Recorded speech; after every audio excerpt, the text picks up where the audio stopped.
Welcome everyone to the PJ's Cast. I'm your host Pierce, alongside of my good pal Dylan. So tomorrow's the big day. The draft's tomorrow. I must ask, how are we feeling? I feel like we just got on the roller coaster. We are going right to the top of the first drop, and we're just about to drop. I must ask you, what is the vibe right now before we head into the drafted free agency? Because I think it's going to be Nutter Butters. Yeah, we're officially in silly season.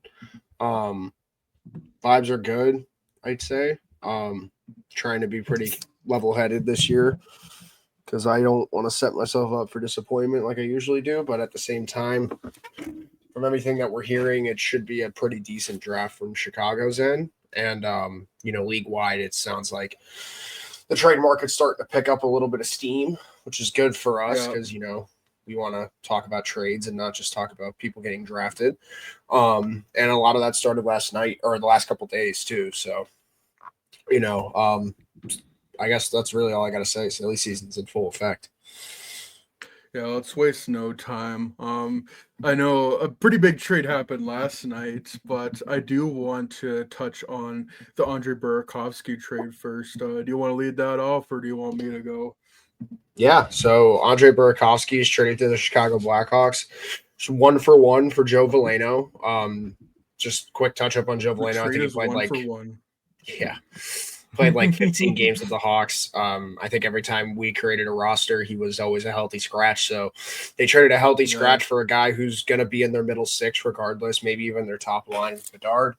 It's a guy who's been hurt the last couple of years, but has shown that he can be a 50, 60-point guy, two-time Stanley Cup champion. Grew up a Blackhawks fan that we found out. And crazy. He just like us for real. right. And then and then on top of that, they I just drew a blank. Oh my goodness. But he's got 2 more years at 5.5 million on his cap hit, which is doable. And we were talking about it earlier with the way the market's shaping out. It's probably better to take a risk on a guy like Burakovsky rather than, I don't know, paying Mikael Granlund 4 years at 33 years old, which is what it seems like the market's going to get him. Really just I don't mind the move at all. I think Burakovsky's going to have a good amount of flexibility in this lineup, and my expectations are pretty tempered for him. I mean, if he's a 40, 45-point guy, I think that's a win. Anything more is house money. And I think just his flexibility through the lineup, his ability to carry the puck into the offensive end, it's going to lead to him getting more chances than not. And, the top nine slowly starting to shape out with Donato coming back and getting Burakovsky. And it sounds like they still want to get one more person. I don't know who that is. It might be They Michael might get Misa that tomorrow. tomorrow. Yeah, it might be Michael Misa tomorrow. It might be someone in the draft or the free agency. I don't know. But it sounds like they want to get one more piece in there. And One Piece can't is real. can't and yeah, can't help but argue with that. That was a good trade. Yeah, and I know a lot of people are like, well, this is like, it's very much like a Jason Dickinson trade, an Ilya Mikheyev trade, and instead of going to Vancouver in hopes of finding a middle six guy to recapture some Magic that are in their late 20s, you're now going to Seattle. You worked out with Ryan Donato, and now you're trying Andre Burakovsky. Um, the fact they got anything for Joe Veleno at all is kind of crazy. I know everyone was like, "Oh, well, Andre Burakovsky is not worth that contract," and yeah, I agree. But again, the Blackhawks are in a position where they're gonna have a tough time reaching the cap floor because it sounds like they're not gonna make any more major moves or spend any more major money. And like you said, I'd rather give Andre Burakovsky a chance who's 30 years old and only has 2 more years left at 5.5 million, as opposed to looking at free agency. And I've kind of been like, oh, the Blackhawks gotta try a lot of things. Like, it would be cool if they could sign a Brad Marchand, a John Tavares. I mean, one thing, like, do they want to play in Chicago? And if they do, you got to overpay massively. And I just don't see that being worth it right now. And like, again, I want this team to be better, but with, reality kind of more setting in, I feel like I'm pretty like happy with how things have gone so far. I mean, re-signing Donato, again, we don't expect him to be a 30-30 guy, but shit, if he's even a 15-15 guy, you take that. And same with Andre Burakovsky. I don't think it's unrealistic to expect 20 goals, 20 assists, and also like he could be playing alongside Connor Bedard. We need more guys in this lineup that can carry the puck, and Andre Burakovsky can do that. If you put him alongside of Connor Bedard, you can have him skating up the ice and getting puck to him. And Burakovsky has played with guys like Nathan McKinnon before. I don't know if that was his common line mate when they played in Colorado, and he's played with guys like Backstrom and Kuznetsov in Washington. This guy knows how to play with good guys. It's just a matter of staying healthy. And even though he didn't have a productive season last year, I think he still played almost 80 games and was really effective down the stretch. So I like this gamble. And again, like they traded Joe Veleno for him, and how they got Joe Veleno originally was trading Mrazek and Smith for them. Looking back to the original trade when they got Peter Mrazek, traded you traded your that you took on that contract to get up to 25, got Sam Renzel out of it. That's already a win. And now you're just kind of continuing on. It's like the thing of, can I turn this paperclip into a house? You're kind of just like reshuffling, seeing if you can get anything out of it. And I like this gamble with Andre Burakovsky. And to kind of put it simply, like you're kind of trying to find as many guys as you can to score 20 goals on this team. I know you look at the Florida Panthers, they just had incredible depth in their top 9. Like the point distribution was like all equaled out in like the high teens and the low 20s. And like to simplify more for the Blackhawks, you're just looking for guys who can score 20 goals. And looking at the roster, I think Bedard can score 20 goals, obviously. I think Nazar could score 20 goals. I don't know if Mikheyev gets 20 goals again, but like Burakovsky could score 20 goals. I could see Ryan Donato scoring 20 goals again, but yeah, I know Hawks fans are like, well, we got to like get a legitimate like young player. We're gonna get into the JJ Peterka trade, but I mean, if they get Michael Misa tomorrow and Andre Burakovsky and Ryan Donato are their off-season acquisitions, I'm perfectly fine with that. I don't know, what do you think? Yeah, I think we talked about it. I think you need another enforcer in the lineup. I keep circling back to Tanner Jeannot. Like you can give him the term and the money he wants, and he fills out that bottom 6 perfectly. And the kids get a chance in. And like I said, the market's really thin right now. Like there's no other way to describe it. And with the way the trade market's going, as we can tell, everyone's trying to get better. Like, yeah, that's every offseason, but no, it's not. Like most of the time, there's 4 or 5 teams that are either on the down end. But at this point, the trade last night speaks for itself. People are trying to make hockey trades right now. And unfortunately, that's not a spot where the Hawks have a strong suit. I think I've been talking about this for months. Like, this is why when you burn it down to the core or to the bearings, it's hard to build back up. You don't have anything to trade besides prospects, and those prospects haven't hit the league yet. So you're kind of in this lull period. So you have to get creative. And credit to Davidson. He's trying some stuff.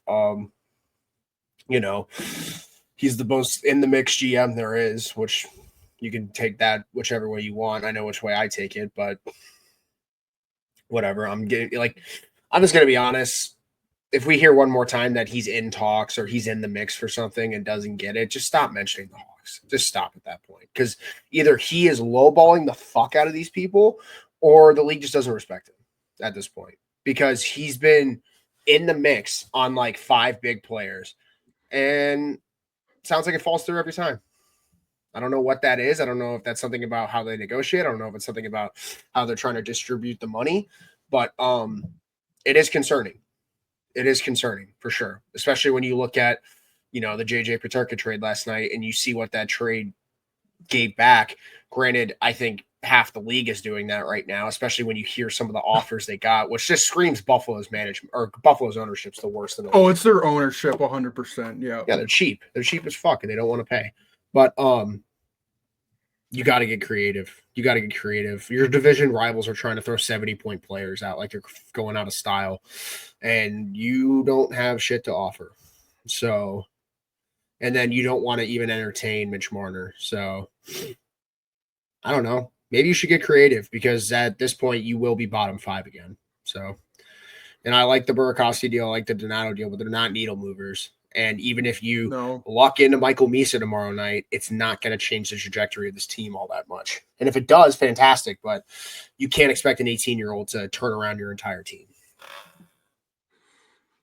No, I don't want to, and I don't want to make it sound like, oh, Michael Misa, he's gonna be like he'll probably get a chance to play with Connor Bedard if that's what happens. But like to expect him to come in the NHL and being like, oh, 50, 60 point guy, no, I don't think that's gonna be the issue. And honestly, it just feels like they're destined for another bottom five finish. They could still get 30 wins, but I just think that they're gonna finish bottom five again. And it's disappointing. It's flat out. I want this team to win. I want them to explore every avenue they can to get better. But again, just as we get closer to the draft and free agency and for everything we're hearing, we gotta temper our expectations because simply, again, like you said, teams want to make hockey trades. And I saw the trade and outright it's underwhelming what Buffalo got for JJ Paterka, but they clearly put a premium on we want a cheap right-handed defenseman who can play in their top four. You got that with Michael Kessering, and you also got Josh Stone. I don't know exactly what his upside is, but maybe that's a guy that can sneak into your middle six. But fuck yeah, the Hawks just simply aren't in a position to get JJ Paterka, and if they wanted to, they probably would have had to give up a Lev Shunov or a Renzel, and they don't want to do that. And I think that's what NHL teams are going to look for if the Blackhawks are trying to make that trade. They're going to be like, oh, you want this star player? Well, you're going to have to give us a Frank Nazar, an Artem Lev Shunov, or Sam Renzel, and you can't do that yet. Like you don't have enough in the prospect pool. Well, you do. It's just none of them are developed yet. So I still think we're unfortunately a year or two away, at least from seeing these kind of trades, as much as I would love to see them just straight up go out and get a good player. Because going back again to the Burakovsky trade, it's always, oh, we're taking on maybe not such a great contract and hope that they get better. And it has worked out, at least in the first year, where we're going to take on a sweetener to take on this bad contract. There's been a flout out. We're going to trade this draft pick for this player and we're going to put him in their lineup. And teams don't want to do that right now. So I don't think they're going to get players, but tomorrow I do think they could move up in the draft. Teams are looking to move, but that's the problem at the end of the day. They're looking to move to get better. It's not to just move the pick to move the pick. So we'll find out what these teams' intentions are tomorrow. But as of right now, my expectations are very low for this team for the next couple of days, and that's okay. Let's get into the JJ Paterka trade because it sounds like a lot of people were blindsided by the trade. Like, I think JJ Paterka's name was definitely out there. And again, it just very much feels like ownership because it sounds like I think I saw Minnesota offered Marco Rossi, but then if you got Marco Rossi back, you're pretty much paying. You're probably gonna have to give him the same money that Utah gave JJ Paterka. And I looked at the Sabres Puckpedia. I think Kesselring has 1 year at 1.4 million. It's not a lot. And then I think he's an RFA with arbitration rights next year. Yeah. 1.4 this year, RFA with arbitration rights next year. And then Josh Stone, 925K this year, and then an RFA next year. But it's like with the Sabres, you have all this money, but then now what are you going to spend it on? I would rather would have just kept Paterka, a guy who seemingly has gotten better over here. Like, I don't get what they're doing other than ownership is putting their hands in the cookie jar again, and Buffalo Sabres is just going to be stuck in mediocrity forever. Yeah. It's called their owner doesn't want to spend. This is what happens when your owner owns two teams and can't afford two teams, and his quarterback on the other team is making $250 million. He does not have the money to facilitate that. He's trying to get a new stadium. He doesn't have the money to facilitate that. And at the end of the day, he doesn't give a shit about the Sabres. It has been clear as day with the way they've constructed this roster over the last 5 years. He does not care whatsoever.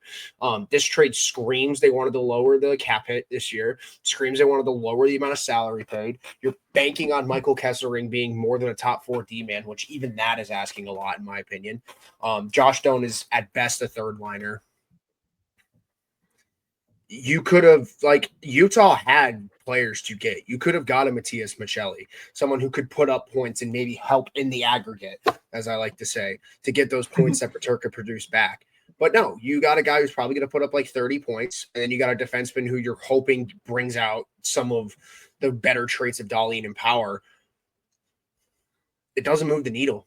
It doesn't move the needle. And I don't like their coach. I don't think Lindy Ruff's system caters to where the league's going right now.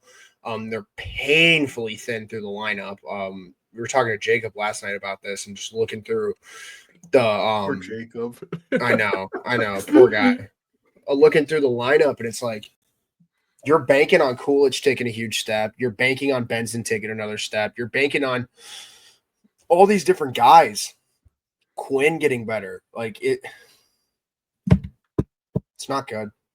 It's not good, plain and simple. Utah, they get a perfect forward to add to their group. I think one thing that didn't get talked about enough is I'm pretty sure the contract Peterka signed is just over the first, second, and third for an offer sheet.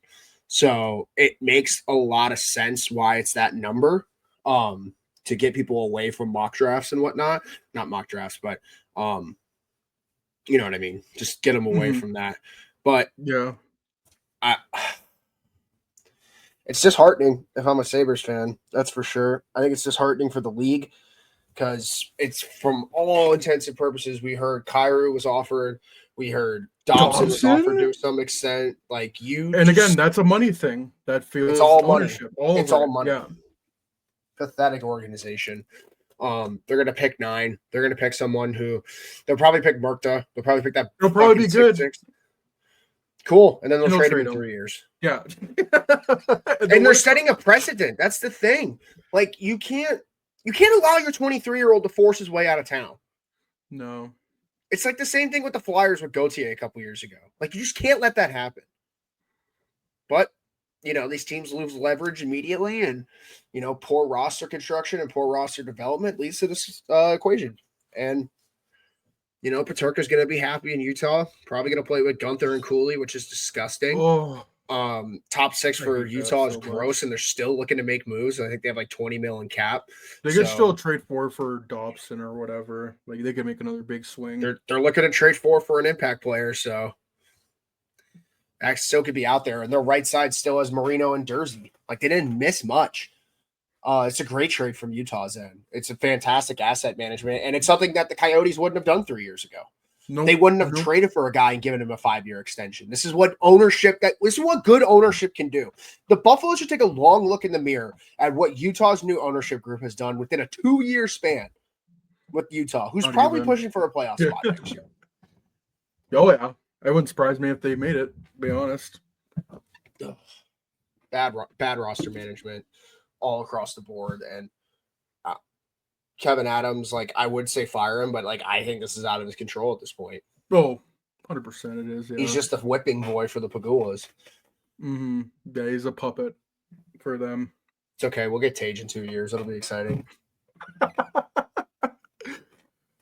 Yeah, Utah just makes out like bandits on this one. I was thinking, maybe the Sabres got a good prospect back, even if they didn't get, again, the thing just felt like get NHL caliber players. And I was looking, maybe they could get Tej Ginla, maybe they get a right-hand defenseman off their blue line.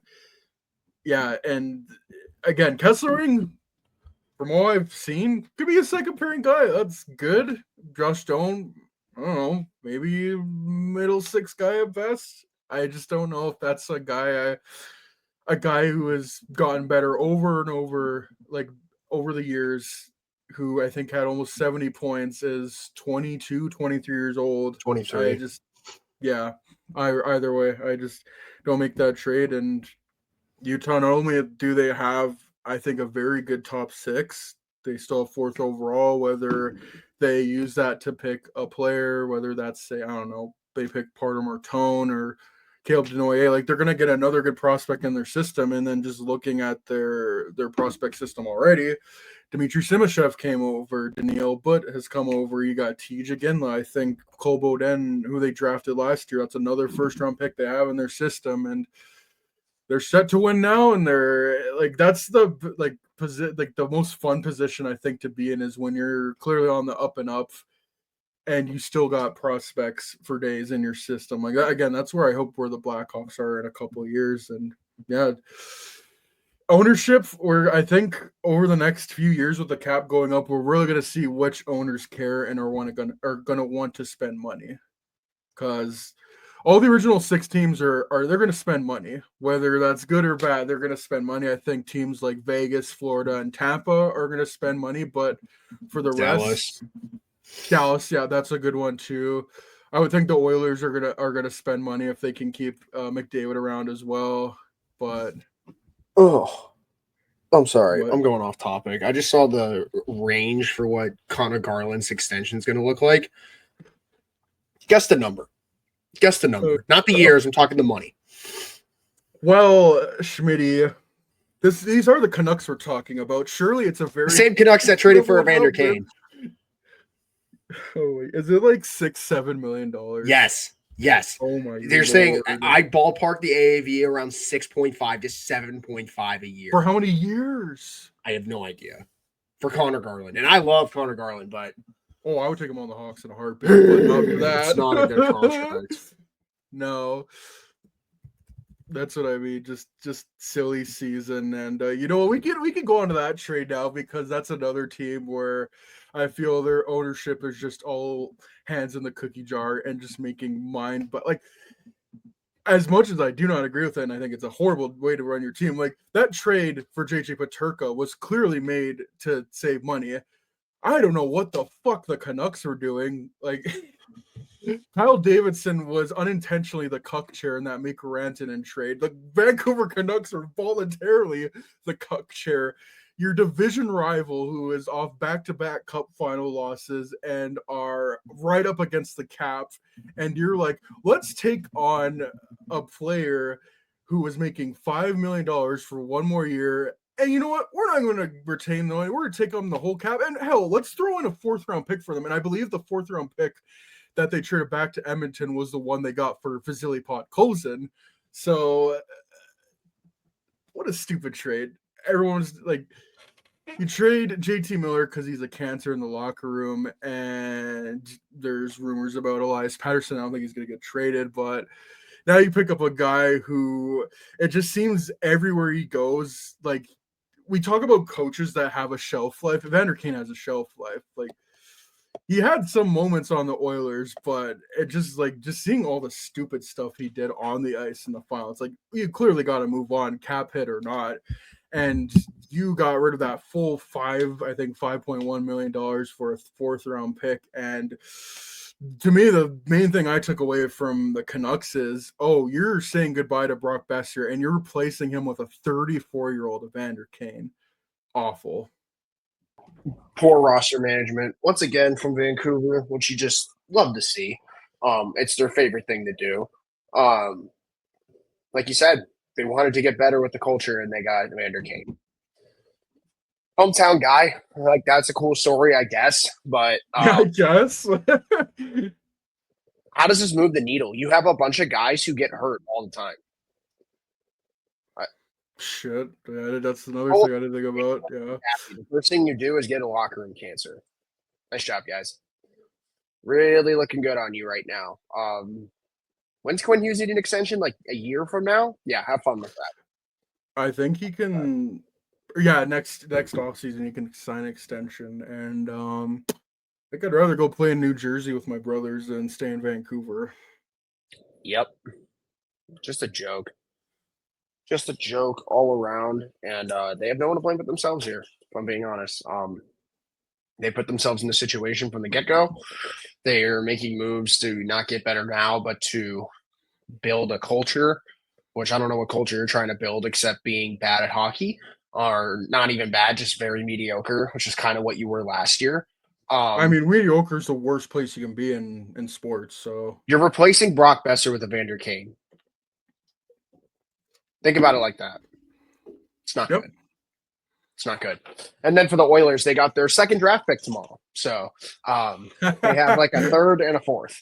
So can't wait to see them draft Braden Point and Andre Palat in this draft. Get excited. But no, I saw they took Brad and Merck out to dinner, so they're gonna trade into the top 10 somehow. Can Bowman just go away? Honestly, Victor Arvidsson for the Sabres for pick 9. What? Yeah, I Uh, don't know what they're gonna do. They still have to sign Bouchard. They still have Draisaitl's extension kicking in. Like they're gonna be tight against the cap, and I don't see a lot of room for improvement, even with this trade. And when it comes to, a team like, you look at the competition in the division. Vegas is in on practically every game right now. Just saw they're sniffed they're around getting Rasmus Marner. Anderson. They're getting Marner. Yeah, probably. I'd be shocked if they didn't at this point. Yeah, and they're trying to trade Hurdle. They're re-signing Brandon Saad apparently. Like this is And what Riley good Smith, they teams already do. signed both of them. Yeah. Um, Dallas is completely tooling their team to the salary cap to try to keep as many people as possible. How do you get better with Edmonton? You made the cup final twice. This time you got waxed. I don't know how you get better. Vancouver, you're not making the playoffs. Like, I don't even care about them. I just look at Edmonton and I'm like, how can you genuinely improve this roster with the way the salary cap's about to be constructed for your team? Especially if you're going to give Connor Brown $3 million and Trent Frederick $3.75 million. I still don't get that. How are you They going to should make just this pack work? out. And then Yeah. if Connor McDavid, God forbid, doesn't sign next year, you're fucked. Everyone's up next year. Ekholm's up. Wallman's up. Jeez.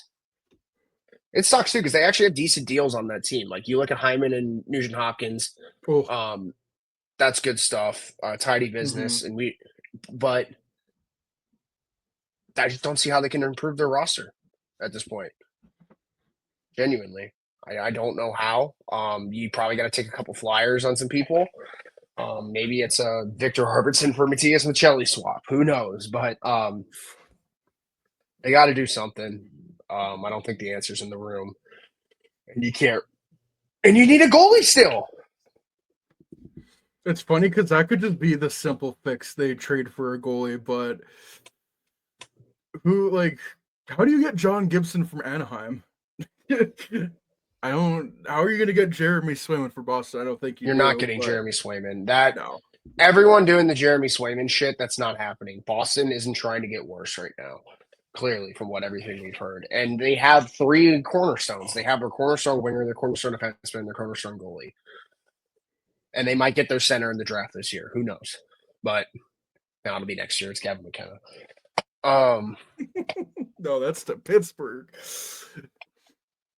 But yeah, not great either way, because that 5.125 that Edmonton got off the books is going straight to Bouchard. And you have to bring back Bouchard. As much as I think entertaining a trade might benefit them in a way, what he's done in the playoffs is remarkable. You can't pass that up. And who knows? Maybe if he has a goalie making saves back there, we aren't scrutinizing him for every mistake he makes. That's what I think. Yeah. Maybe have a goalie that's not below 900 in the Stanley Cup final. Just a thought. Just a thought. Maybe not rely on Calvin Pickard, who was in the AHL last year. Nice job, Bowman. You're a fucking clown. Like he looks at those Hawks teams and doesn't realize Corey Crawford carried him to one of them. And the other one, if we're being honest. Like he fucking brickwalled Tampa in the Cup final. He brickwalled Boston down the stretch in the Cup final. But no, you don't need a good goalie to win the Cup. We're fine with what we have. You're an idiot. Oh my God, you're an idiot. Like, I don't care if Stuart Skinner is, he's fucking remarkable in game 4, 5, 6. I don't give a shit. I really don't. He's inconsistent. What about game 1 and 2 and 3? Yeah. It'd be crazy if you could do it in the beginning. You probably win every series in fucking 5.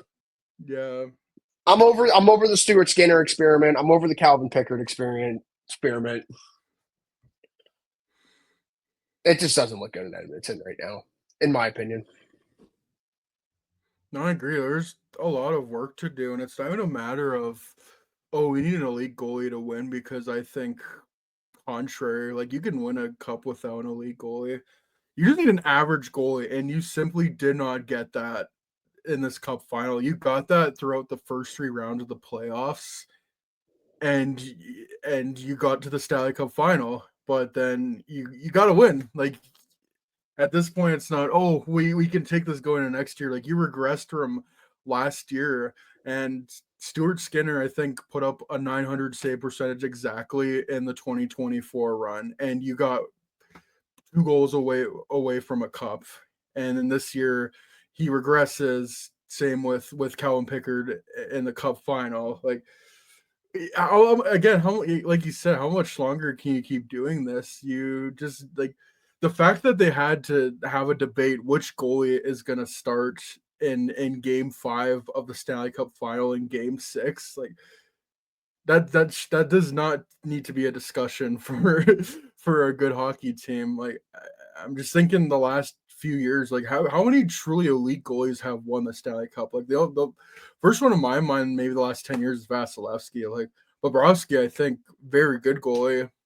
I don't know if he's an elite goalie, but I don't know what goalie they do get. But what I know is, and I think everyone knows, is you can't run Skinner and Pickard back. Do you?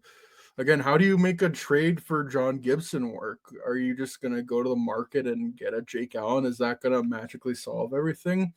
I don't think so. No, you got to get creative, and you have the most uncreative GM in the NHL. So have fun with that one. Idiots. Idiots.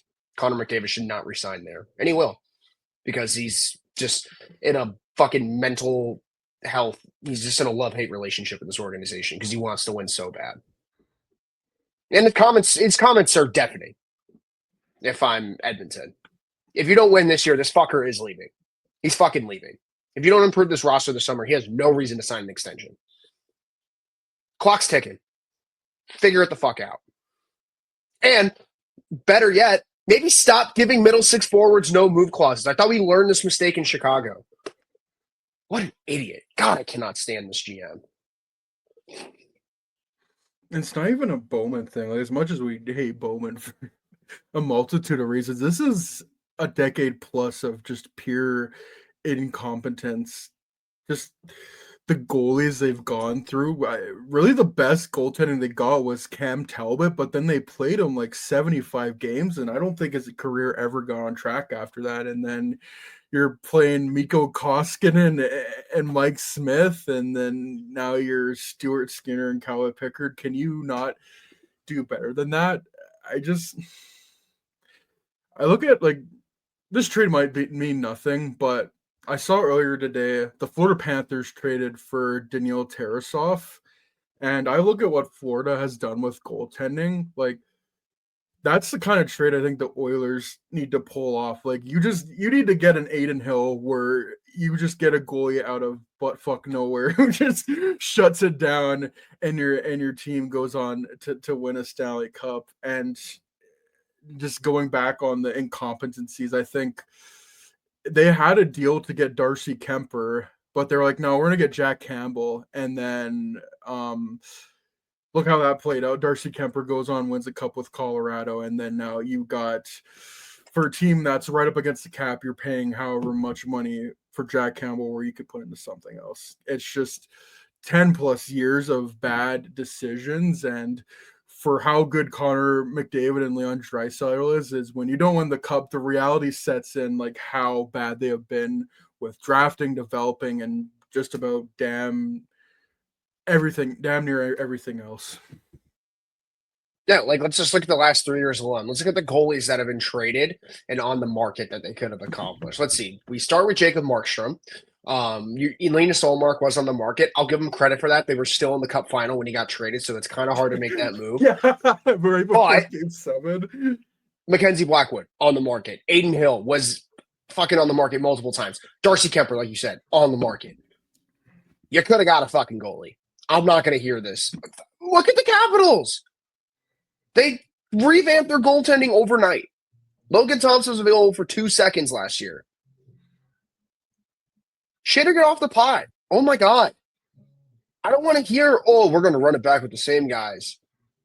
Cool, man. If I'm McDavid, I'm just looking around now. I'm just looking around at other markets that maybe have a goalie, that maybe have depth through the lineup that's not top heavy. Maybe they have a defense that actually wants to play their position come playoff time. Hell, maybe they have a team that plays like a team and doesn't rely on 2 players to fucking backpack them. Figure it out. Figure it the fuck out. Yeah, and it just feels again like last podcast I said, I remember I listened to the Dangle podcast and MY was like, Toronto Maple Leafs, the moves they feel like they make are like, oh, we want to just prove everyone wrong and be like, haha, we got you, our plan work, as opposed to, oh, we're doing everything we can to win a Stanley Cup. The Oilers definitely feel grouped into that, like, oh, we're going to bring back Stuart Skinner and Calvin Pickard again, and it's going to work out this time, maybe. Whereas Vegas, Marc-Andre Fleury won the Vezina Trophy, and Robin Leonard took over from the playoffs, and Marc-Andre Fleury was old, and they were like, bye-bye, we're going to trade you for Mikael Häkkinen, and we're going to send you to the Chicago Blackhawks. And then Robin Leonard, their goalie, who I don't know what even happened to Robin Leonard, and then again, like Laurent Brossoit was your starting goalie to start the playoffs. You trade for Jonathan Quick, and then Aiden Hill comes halfway through and wins you the Stanley Cup. Like, who thought Sergei Bobrovsky would be as good as he is right now? Yeah. Again, we're not asking for elite goaltending. You can win the Stanley Cup with average goaltending, but you've gotten such subpar goaltending. Yeah, and why don't we go look at the team you just lost to? They're making moves to benefit their cap situation. Daniel Tarasov's one of them. They just trade, like this is 5 minutes ago, just traded Justin Sordiff to the Capitals for a second and a sixth, recouping assets to Really? fill in their prospect pool. Yep, that was 6 minutes ago. Tim Reynolds, he's a beat reporter for the Florida Panthers, just announced that trade. So, Okay. I have my notifications off, so I don't sent be it to you in the DM, distracted. so if you want to take a look at it. But Okay, um, interesting. there's no way it's a second. If it is, that's crazy because I don't think Sordiff's worth the second. He hasn't played in the NHL yet. But, No. Florida's making moves to recoup assets. Tarasov could be a perfect backup for Bobrovsky from what the analytics have shown. Bill Zito gets creative all the time. Dan Bowman's way of creativity is bringing in Brandon Saad. But you can't even do that now because he's in Vegas. Nope. It goes back to the thing of it's so hard to acquire stars, but then I think, okay, why is it only the three teams? Why is it only Vegas, Florida, and Tampa that make those trades? Why can't other teams make that trade? And I think Because it's they're because aggressive. and I think their GMs are willing to make the hard decisions, and again, don't care whatever, like they'll do anything it takes to win a Stanley Cup. Yeah, can't say the same for the Oilers. No, Unfortunately. and it's frustrating. It's two of the best players on planet Earth, and fuck, they don't even have a cup yet.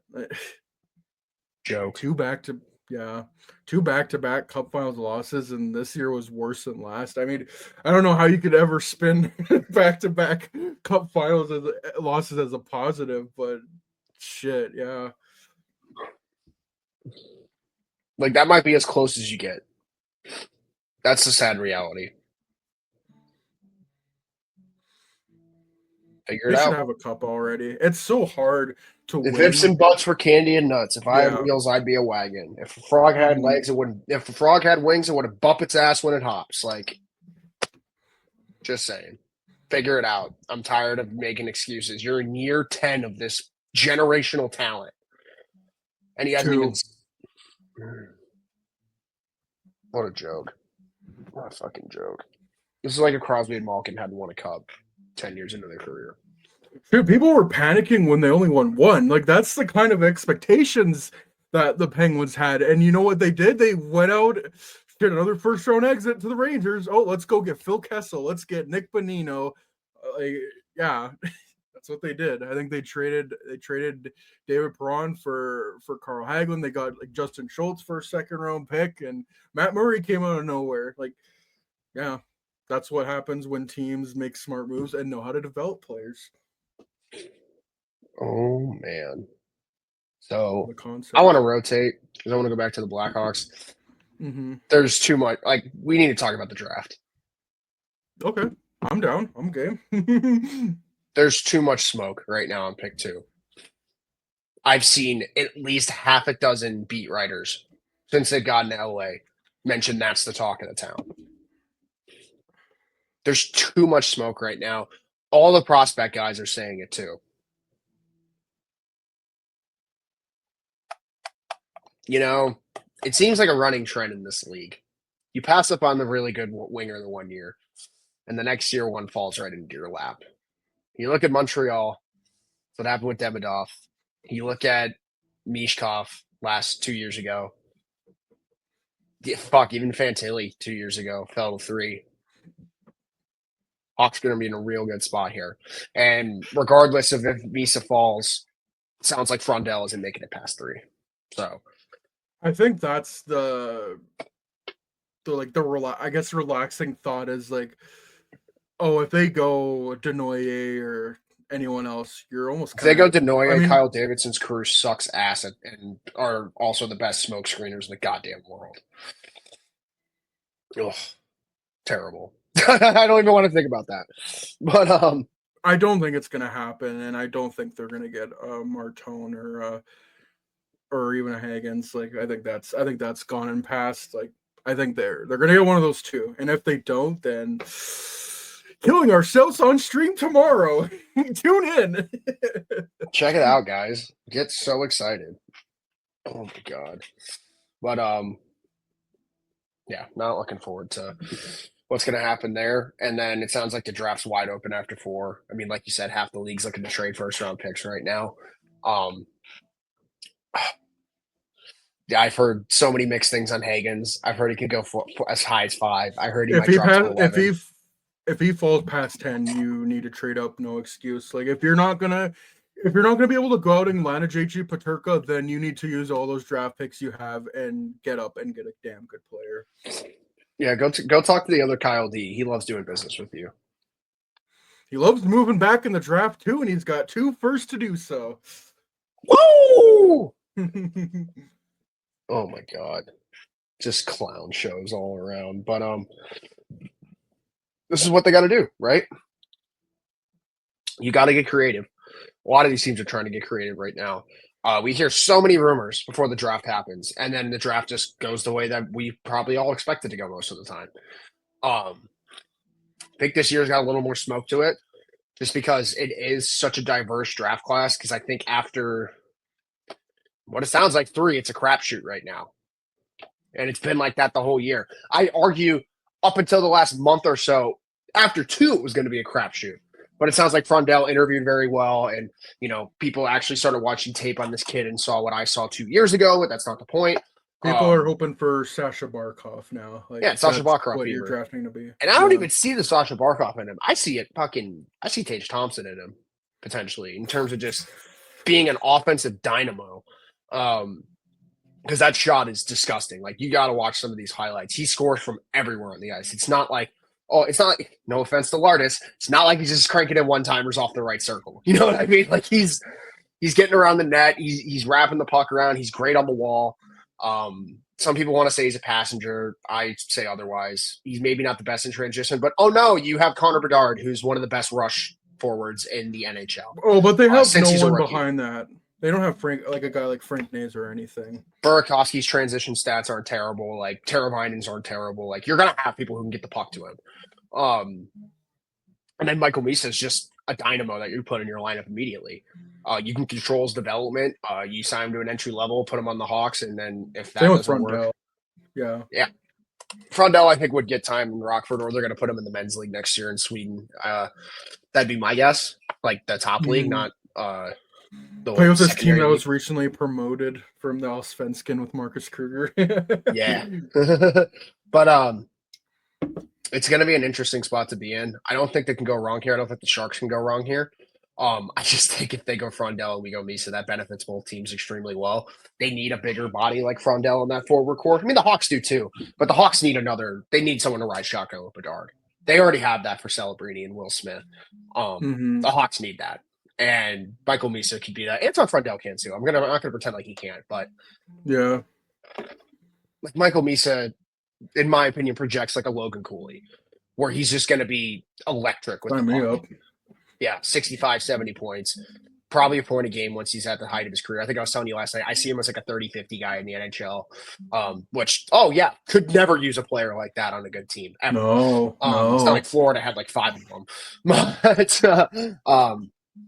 It's going to be very interesting. You look at Utah. I think this Paterka move really opens them up to taking Brady Martin at 4. Like I was saying last week, you kind of have your top 6 filled out. You need to start getting like you get a Daniel Butt, you get a Brady Martin in the bottom 6. That gives you that bite you need. Also, like Barrett Hayton's your third line center. You're laughing. You're laughing. They're in a really good spot. They're in a really good spot with pick 4. I mean, obviously they were the 14th worst team in the league and they jumped Yeah, 10 spots. they all made the play. Like they weren't that far out, and I think they're gonna make the Yeah. play this And year. the Islanders are going to get Schaefer, and they had injuries galore, and they were still not terrible last year. And they might trade Dobson, but they're probably going to get Dobson in the aggregate with Matthew Schaefer. The more I read into this kid, I start to see why they see the hype in him. I may not see the Cale Makar comparisons, but No, he's the top pairing defenseman. There's no ifs, ands, or buts. Mhm. He's electric in the offensive end. He's great skating, great size. He's great in transition. He's got a great stick. It's all you want in a defenseman, honestly. And with that defensive core and the Islanders getting so old, he's going to feel like a glove on that back end. And in my head, I'm looking at like if you could somehow swing a Jordan Kyrou for Noah Dobson trade or something of that nature, and then you have Kyrou, Barzell, Schaefer, Horvat. That's your power play. That's disgusting. And then Cole let's throw Anders Lee in the net Eiserman. front. Yeah, Yeah. Cole Eiserman, Callum Ritchie. They still got another first this year, I Yeah. believe. They're going to be able to load up that Yes. prospect pool for the first time in God knows how long. It's a very exciting time. So their last first overall pick was John Tavares. Can you guess who it was before that? Rick DiPietro. Yeah. And that worked out, and they are not paying him money still. No. No. It's going to go one way or the other. But it's going to be interesting because I feel like the top 4, in my opinion, I think is going to shake out the way that we've been talking about. Nashville's the one where it's going to Nashville, Boston, Philly is going to depict how the next 10 picks go. Because one of Denoye, O'Brien, Eklund, or Martone or Hagens is sliding. I don't know which one it is. It's probably Hagens or Martone, just because people want center. I could see Hagens and Martone sliding. I get a feeling that like it's a heavy. I was gonna say everyone wants a center. Yeah, teams are putting such a premium at center, and then again, NHL teams can't help themselves with defensemen. Brad Merka is going to go in the top 10, potentially a Jackson Smith. So I could see both Hagens and Martone dropping, and same with Roger McQueen. Like Roger McQueen, if he's past pick 13, you trade up. If he gets past Pittsburgh, you trade up immediately. Also, it is confirmed 2026 second and 2027 seventh for Justin Sourdif's rights. Wow. Don't know what Washington's doing. Florida recoups some assets. I thought it was a typo. It's not. That's crazy. You think Washington would want to keep them? They've done very well with their second round picks. I mean, Cole Hudson and Andrew Cristall is pretty, not too shabby. Not too shabby. Ryan Chesley too. Like they've done pretty good with those draft picks. I don't know why you're trading that, but you bring up Cole Hudson. That's still fucking crazy that they traded back Palestine for him. Oh, I'm so sorry, Jacob. Yeah. Oh man. All right, so we took a bit of a break there. That Justin Sourdif trade is interesting. I pulled up his stats out of curiosity. I do remember he went in the 2020 draft, went third round, 87th overall. Was briefly an Edmonton Oil King, had 39 points in 28 games there in 21-22, has been playing for the Charlotte Checkers the last few years, who we saw a playoff game of theirs last year, and I believe they lost to the Abbotsford Canucks this year in the Calder Cup final. So, yeah, naturally the Canucks had to ruin the vibe by one good thing in their organization by trading for Vander Kane. But, yeah. I don't even remember where we were before. Like we were just talking about the draft, but yeah, I was definitely taken off guard by that trade. Yeah, weird trade. They basically drafted a third round pick and got a second for him. Don't know why they're helping the Panthers there. Don't know what Washington sees in that, especially because they have a pretty crowded bottom 6 this year. But whatever. You Edmonton Oil King, kind of based. Beck Valentine for a second. That's all I see out of this. But the draft's going to be interesting. I think there's going to be a lot more hockey. I think we're going to see a 2022 draft where it's just chaos up and down. I don't think anything's set in stone. There's too many names on the market for at least a couple not to get moved. Maybe it's like last year where it doesn't happen until day two, like with Sergachev. I still remember Yeah. us being in the hotel and you were like Sergachev to Utah, and I woke up, I was like, Yeah. what? Yeah. Wild. But it's going to be a lot of different. It's curious to see who's going to get off the pot, as we like to say, because there's going to be a lot of situations where teams could probably get better. I look at teams like Montreal. You have 2 first-round picks, 16, 17. You should be trading those for like a Marco Rossi or something of No that nature. adoption. Yep, If you can pull it. something It would something like probably be that. more than that, but yeah. Canucks are always looking to get better. There's going to be names out there. St. Louis is always active like that. I look at, you're always mentioned Colorado's always up to something. Hmm. Vegas is always active. It's going to be interesting. And, obviously we'll be live, so we'll have our reactions to it. But really hope it's not a 2023 draft and there's no trades, because that would suck. And especially with the amount of noise we're hearing right now. Yeah, and this is the first time we haven't been on a draft since 2021. It's crazy that we've been able to go to 3 different drafts and almost experience like 3 different types of cities and types of drafts. Like to me, nothing will ever top the chaos of Montreal because we didn't even know who was gonna go first overall until like the final couple of hours, and then like all hell broke loose from there, and then all the trades. The first time that we had an NHL draft in person since 2019, like since COVID happened. Like it was just so crazy. I don't think anything's gonna ever top that. 2023, it was so awesome going into Nashville, like enemy territory, and seeing Connor Bedard picked first overall. But like no trades happened that day, and then in 2024, like the atmosphere of the Sphere is incredible. It was surreal, but we kind of knew what was happening in both years. 2023 pretty much went to chalk. I don't think there was really too many big surprises. Same with 2024, but yeah, just from off pure hockey fan perspective, I hope we get more closer to 2022 where we're just getting a little bit of everything. Yeah, a little bit of everything, max chaos. It's what we're asking for. And I think it'd benefit the league, especially since all these teams are trying to get better. You got to get this is a year of getting creative, especially with the cap going up. I think you talked about it. We're probably going to see a 2016 esque offseason. We're not shopping Noah Dobson. We're not shopping PK Subban. If you know, you know. But I think we're going to see an offseason pretty equivalent to that. Does that mean Marner resigns with the Leafs, a la Stamkos? Who knows? But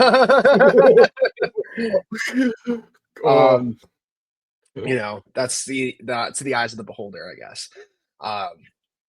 Gonna be interesting. I can't stress that enough, and I'm really hoping teams get creative. Like you look at a team like Philly, they got 3 first-round picks. If I'm them, I'm packaging 2 of them and trying to move up. I'm trying to get 2 really good pieces to add to the guy they just got a couple days ago, which is a pretty good transition. Trevor Zegras, who has been okay, added that's to good. that Philadelphia Flyer forward core. If you want to touch on that.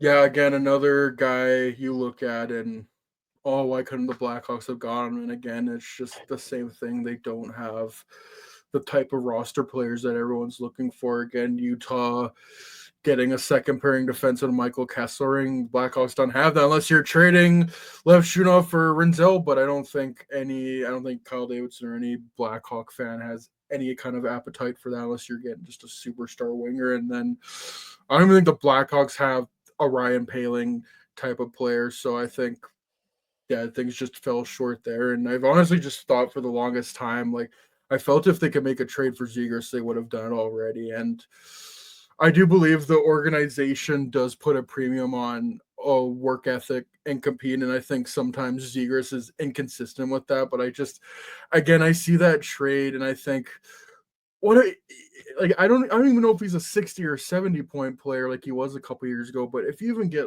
40 or 50 out of again, we're scraping the bottom of the barrel with the Blackhawks. You take anything. If you're wandering in the desert, like you might drink your own piss. Like any drop of anything, you're gonna want to drink it. But obviously that's all hypothetical now. Trevor Zegras is a Philadelphia Flyer, and it really is unfortunate we never got to see Trevor Zegras try to play under Coach Quenville in Anaheim.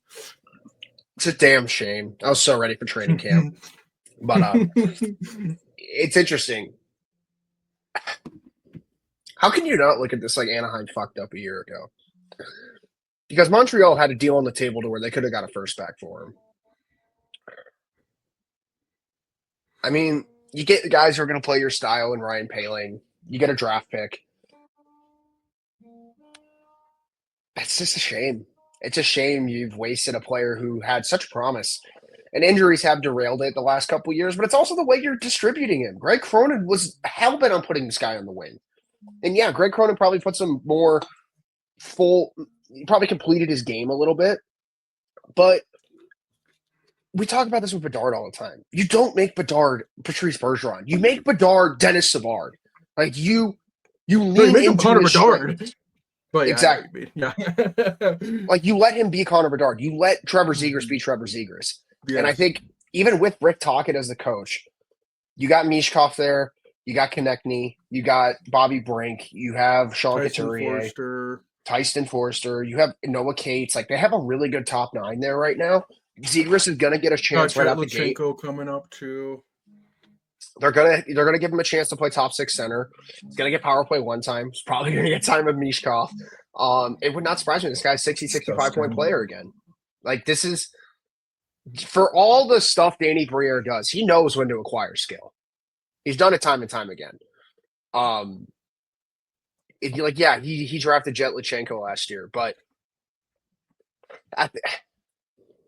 you probably want Boyum there last year. Like I get that, but they have a young core. Like you look at the back end, you got Sanheim. I wonder if Cam York still sticks around. I know Torts and him were that's like unreturnable grounds, according to what the Philly reporters are saying. But he's you know, Drysdale reunited with Zegras again. Reunited with Zegras, yeah. Emil Andre, Igor Zumala. They have depth there. Rasmus Ristolainen.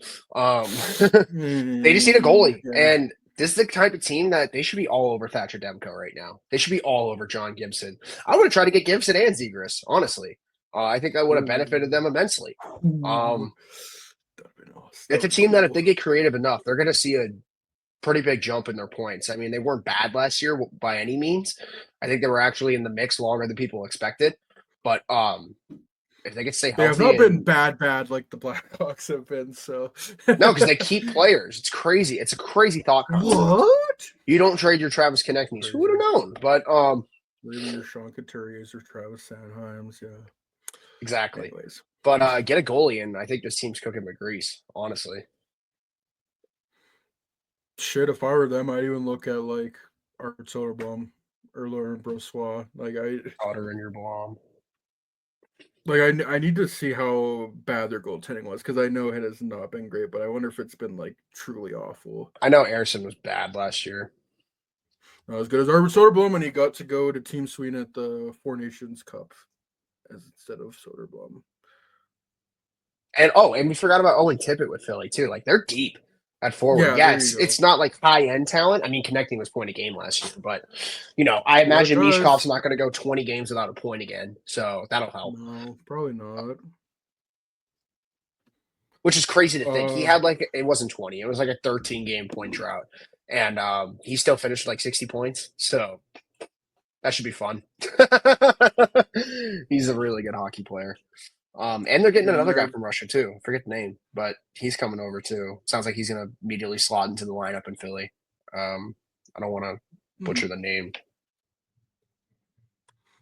And they're going to get another, they're going to get a center. They're going to get probably, I don't know if Denoye goes to I think they're at 6, but they could probably get I could see them taking Jake O'Brien. James Hagens. Jimmy Hagens too, Slippin Jimmy. Jesus. The Flyers save percentage last year for goaltending as a team was. Do you think you can guess it? It's really bad. 892. No, lower. 875.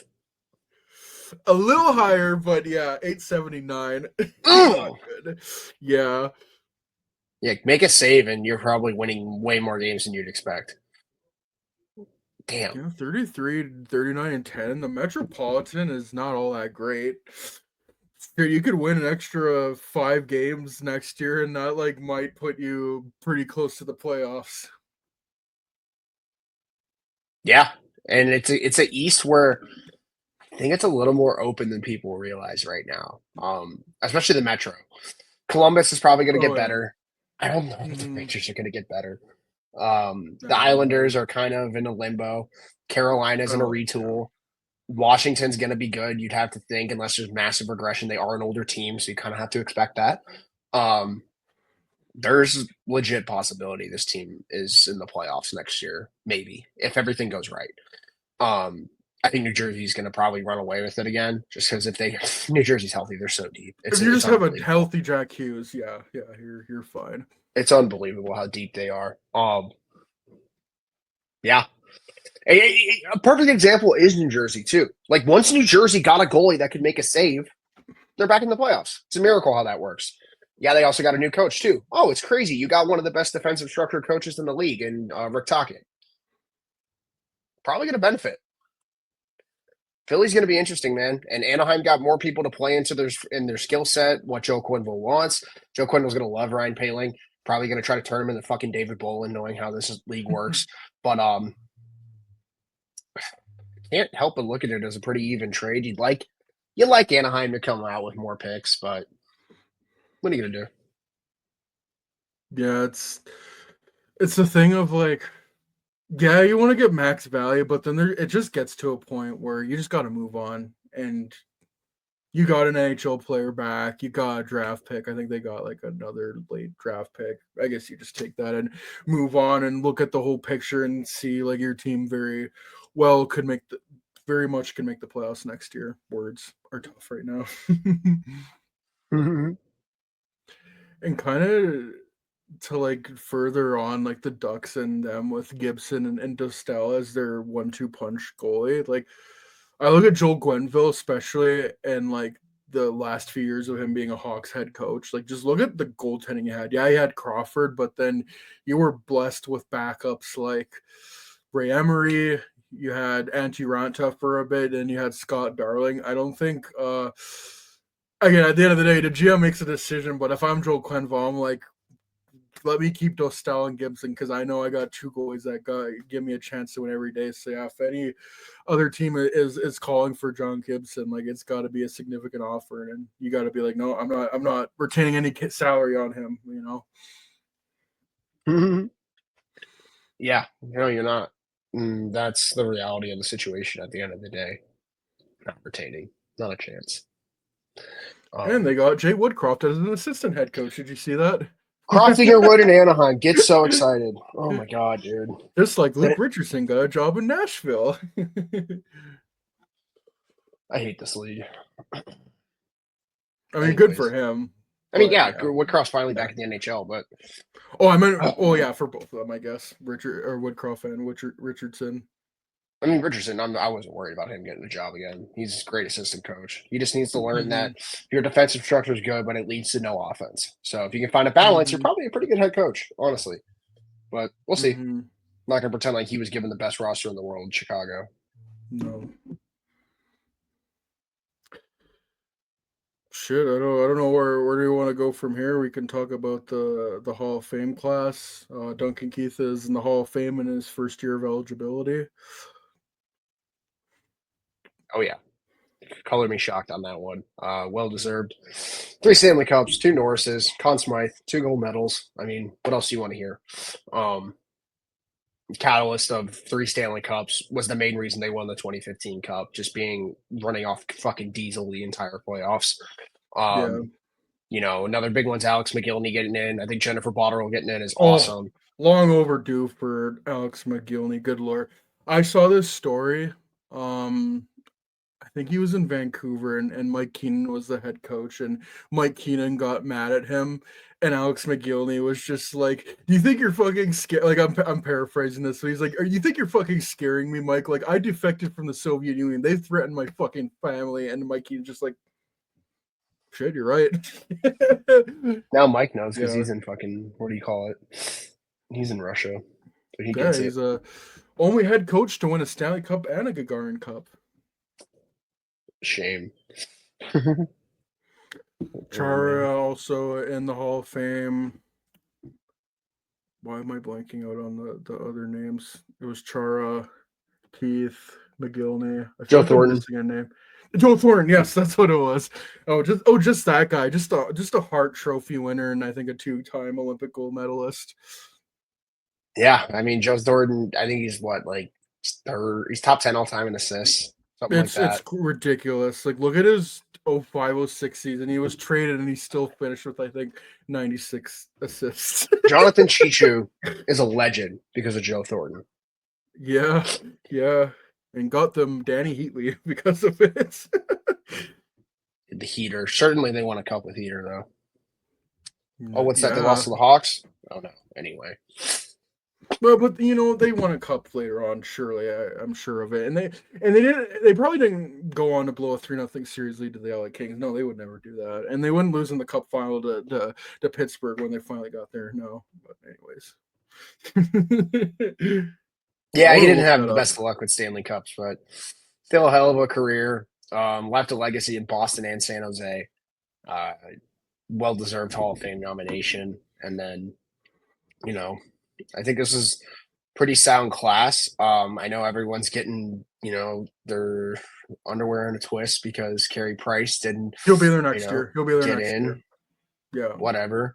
I think we all know the reason why he didn't get in. It's because his era of dominance was about a 5-year stretch. And as much as I don't like to admit it, longevity plays a factor in this big time. Carey Shit, like Price was at both. Carey Price's best goal in the world 2014 through 2021, but he was hurt 2 of those years. Both Joe Thornton and Zdeno Chara played in the 90s and the 2020s. like, Terrifying, terrifying thought. like Freaking Joe Thornton, for anyone, like, I think he's a very good historic example of don't overreact to a first overall pick, maybe not getting off to the best start. His first season was 97-98. Can you guess how many points he had in 55 games? Joe Thornton. Yes. He didn't have a lot. I remember this. It's like 7. Yeah, 7 points in Yeah. 55 games. It was pretty rough. And then, certainly he didn't win like hard trophies and had multiple 100-point seasons No, or anything like that. But no. hey, maybe that's why you don't give up on 18 or 19-year-olds. Just a thought.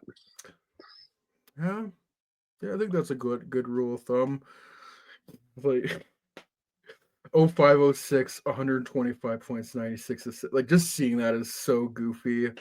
06-07, he had 9, like the next year he followed it up still with 92 assists. Yeah, just Only unreal. 92. Oh no. Yeah, but bomb. No wonder why he didn't win any Stanley Cups. Um yeah, he is in the top 10 assist all time. Can you guess what place he is on the list? 7th? Yeah, he's 7th. Dude, I'm on the money today. Let's go. Yeah, yeah.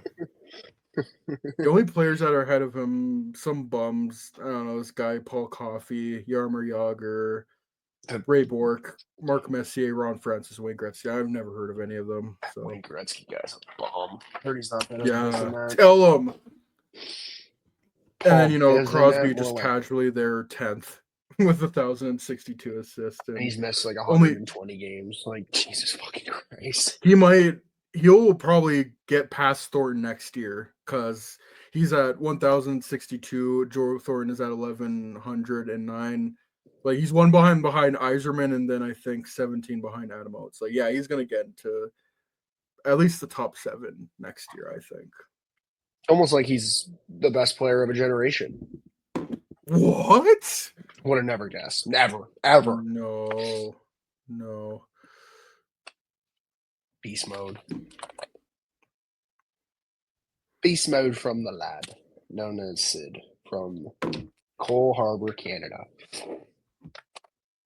What a guy. Too bad he's gonna rot in the end of his career and watch Malkin get shoved out the door. And Letang and Carlson and everyone else there. But don't worry, guys. He still has Philip Tomasino and Tommy Novak.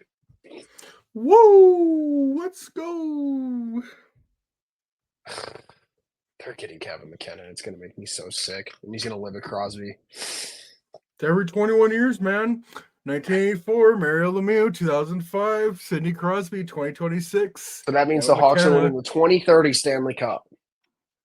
Burn. Put it on the calendar, folks. Mark that. Yeah. Put that in your calendar. Put that in your pipe and smoke it, buddy. But shit, I thought we would go really long podcast, but we got to save our energy for tomorrow. Yeah, for real. I didn't put this on. I honestly forgot about it. Did you make any mock trades? Because I think we can get into that. I made 2, yeah. Okay, I got a few as well. So I want to lead off. Minnesota is, they're looking to trade Marco Rossi. I also have a Marco Rossi trade. And you look at teams that need a Marco Rossi, right? That need like a really good 2. Chicago Blackhawks. Duh. But guess what? They don't trade with the division, and our GM's a freaking knob that doesn't know how to, negotiate. So that's the point. But I have him going to Montreal. I think putting Marco Rossi behind Nick Suzuki, putting him with Ivan Demidov, really solidifies that top 6. That should be me, not him. Yeah. And I think one of the 16th or 17th pick goes the other way. One of the two, maybe both. I think just one, though. I think Minnesota wants roster players, which is where I lean towards a guy like Josh Roy or Josh Waugh, however you say his name. I think he would be really good going the other way because I don't think you want to give up. I don't think they want Doc. I don't think they want Newhook, as much as Montreal thinks they do. Kapanen, I don't think played enough. I'd want Hage. If I'm Minnesota, I'm starting with that. Yeah, so Josh Roy is like 22. He's played well when he's in the NHL. I think it's him. And then if you have to add another player, that's where you kind of get your pick of the litter, in my opinion. Montreal has a lot of good B-tier prospects, but it just depends on what Minnesota's looking for. Because Minnesota's got a really good pool, and they just traded Frederick Gaudreau, so I'm thinking they need depth. So the trade really needs center guys. Wants to trade away Marco Rossi and trade away Frederick Gaudreau. Yeah. But I have Rossi signing 7 years, 7.25 as soon as he gets there, and he solidifies that forward core. And so for the trade, it's Marco Rossi to Montreal for pick 16 and Josh Roy, and there's probably someone else added in there. I just don't know what they want because they don't really need defense. They don't really need a goalie. They might want a prospect, but I just don't know what prospect they'd want. Like, I don't think Machar has the value. I don't think Owen Beck is as enticing as people think he is. Maybe it's Michael Hage, but I don't think Montreal wants to give up Michael Hage. So I think Josh Wall's the sweet spot there. But because at this point, I don't know what you trade Marco Rossi for. You don't need Noah Dobson. So that's off the table. I mean, it'd be nice, but I think you need a center. Yeah. Got to imagine it's something like the Brock Faber trade. That's what they're looking for, I'd have to think. And the Brock Faber trade was Kevin Fiala for Brock Faber and a first-round pick, correct? Yeah, which I believe is Liam Ugrin. Yeah, so that's what Minnesota should be looking for. And I think pick 16 and Josh Waugh gets you that, essentially. Josh Waugh is probably a third-line guy on your team, and you get a really good prospect to add to your pool again. And, you have the room to go get a center if you want now, and you have the assets to. Maybe Urov takes a huge step next year. I could definitely see that. But Minnesota's in a really good spot right now. So I think that trade would make sense, but who knows? Maybe they just keep him. Maybe they just keep him and extend him. But, I mean, the coach played him 5 minutes a game in the playoffs. So got to imagine the writing's on the wall with that one. Yeah. I just want to be like, oh, maybe they just fucking keep that center they have that got 60 points. Who cares if he's 5'9"? But yeah, if you don't have a good relationship with your head coach, it's hard to repair it, especially when your name is being thrown in trade rumors and your GM is lowballing you for your contract. So, but why would he want a Matt Boldy equivalent deal? Sorry, It's almost like he puts up Yeah. the same amount of points as him. Sorry, continue. So I did do a Marco Rossi trade, Let's but this go. will be part two. This is a two-part trade. Stick with me now. So Oh boy, let me strap in. oh yeah, but buckle in. Make sure your socks are glued onto your legs so they don't get blown off. So so we had a pretty big rant diatribe, if you will, on the Edmonton Oilers earlier. And to me, the worst contract in the NHL is Darnell Nurse. Now, I looked at doing a buyout for him, and you're barely saving any money. Um, a team we talked about who could be very active and has already made moves, the Philadelphia Flyers. Apparently, things are not going well with Sean Couturier in Philadelphia right now, and he could benefit from a change of scenery. So, my first trade here is the Edmonton Oilers are going to get Sean Couturier, and the Edmonton Oilers are then going to send the Flyers Darnell Nurse $1.5 million retained, so it all equals out.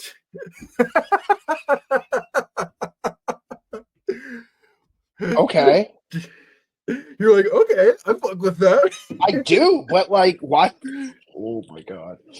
If Philly gets all this stick, goodwill just to trade for Darnell Nurse, I'd be fuming if I was a Flyers fan. stick with me now. It's a All right, I'm number sticking two. with you. I'm strapped in. I can't go anywhere. You're on the roller coaster. You can't get off now. So that leaves a bit of a hole for the Flyers at center. I more so see that as like, we just want to do Sean Couturier well. We want to send him elsewhere to a spot. He might get to win a Stanley Cup. And hey, Darnell Nurse, maybe he figures it out in Rick Tockett's system. I don't know, but I just see it as a bad contract swap.